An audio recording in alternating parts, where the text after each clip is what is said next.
pertanyaan dari siswi ini kepada Gus Miftah kayak gimana gitu. Nah, kan Gus Miftah ini kan seorang kiai. Nah, prinsip Gus Miftah ini kok masih ngomong kasar itu gimana? Kira-kira apa jawaban Gus Miftah ya? Soalnya yang tak hadapi rupa-rupa kaya awakmu. Nah, jadi begini dok. Likuli makol, makom, walikuli makom, makol. Paham ya? Ora paham rupamu. Tempat itu ada wadahnya, wadah itu tempat itu ada omongannya, pendapatnya, pendapat itu ada wadahnya, kira-kira begitulah. Lah, saya bilang begini, kebiasaan saya ngomong agak nggak enak itu sengaja untuk membuat saya dekat dengan kawan-kawan saya kaum marginal. Jadi dulu itu saya pernah pak ngaji yang dibaca ayat hadis pak. Mereka langsung bilang sama saya, Gus, besok nggak usah ngaji aja ya, pusing kami dengar kayak gitu. Maka kemudian satu, yang kedua, saya pernah dikritik sama orang gara-gara saya salaman sama mbak-mbak PSK. Salaman, sungkem sama saya selesai ngaji. Bukan muhrim kok salaman dan sebagainya. Bapak ibu tahu alasannya apa? Dulu bu, gara-gara saya nggak mau salaman, mereka memutuskan tidak mau ngaji. Nggak usah ngaji, kiainya sok suci, modern. Saya kalau dalam bahasa usul fikih itu ada bahasa akhafud daruren, ngambil darurat yang lebih ringan. Saya mendingan salaman, menerima salaman mereka, tapi mereka mau ngaji daripada saya tidak salaman, mereka tidak mau ngaji. Lah bahasa saya loh, itu terbiasa dengan ketemu mereka. Tapi demi Allah, demi Rasulullah, saya ngaji 23 tahun bersama mbak-mbak di sana. Enggak sekalipun saya di hadapan mereka memanggil londe, enggak akan mungkin. Bagaimana saya menghormati mereka? Kalau gini kan saya cuma action saja. Kan nggak mungkin saya pengajian disarkan mbak-mbak londe rahimakumullah, kan nggak mungkin loh. Jelas nggak mungkin gitu loh. Saya mbak-mbak yang saya hormati, yang saya cintai. Kalau kamu tahu keseharian saya sama istri saya bosok. Belum tentu guru-gurumu bosok sama bojone. Aku bosok loh. Saya itu sama santri aja bosok.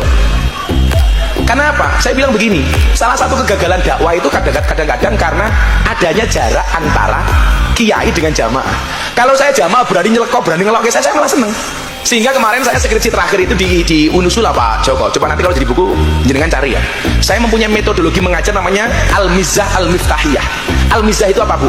Fun learning. Jadi saya punya konsep transfer value itu dengan dua cara. Bahwa value itu bisa diterima oleh siswa didik dengan cara yang baik ketika value itu isinya dua, edukasi dan rekreasi. Edukatif dan rekreatif. Coba saya mau tanya sama adik-adik, kalau kamu diajar sama guru yang guala sama guru yang mempunyai selera humor, kira-kira kamu lebih suka yang mana? Maka cicitnya sering gue namanya siapa? Pak Pri. Oh, Pak Pri. Pri diwangi. Oh, saya rupanya lucu kayak. Kayak Pak Pri. Bener Pak Pri. Tak rupanya kayak Bu Nawas, kok lucu ada. Lah guru yang paling galak sapa? Pak Budi. Pak Budi. Diwangi Bud, diwangi. Oh iki. Kowe kelakon kowe, semua pelajaran Pak Budi remedi kowe. Ya harus ada yang lucu, ada yang galak. Kalau Imam Abu Hasan Asadili pernah bilang begini, kalau kamu punya guru, gurumu nggak bisa membuat kamu tersenyum, tinggalkan. Masuk guru gak merengut gitu. Lah saya mencoba begini, ketika saya ngaji itu halus Pak Budi, itu jamaah malah ngantuk gitu. Coba sekarang kamu lihat, kalau pengajian sama Gus Miftah itu loh, mbok sampai jam berapa saya kesel dulu, mereka nggak mau berhenti. Kenapa? Karena merasa ada kedekatan. Contoh begini, sampai hari ini saya mengislamkan ratusan orang lebih. Ratusan orang yang masuk Islam melalui saya. Rata-rata mereka ketika saya tanya, kamu kenal Islam nggak? Enggak. Kayak orang Prancis, orang Jerman, orang Belanda. If you don't know about Islam, why you will to be a Muslim?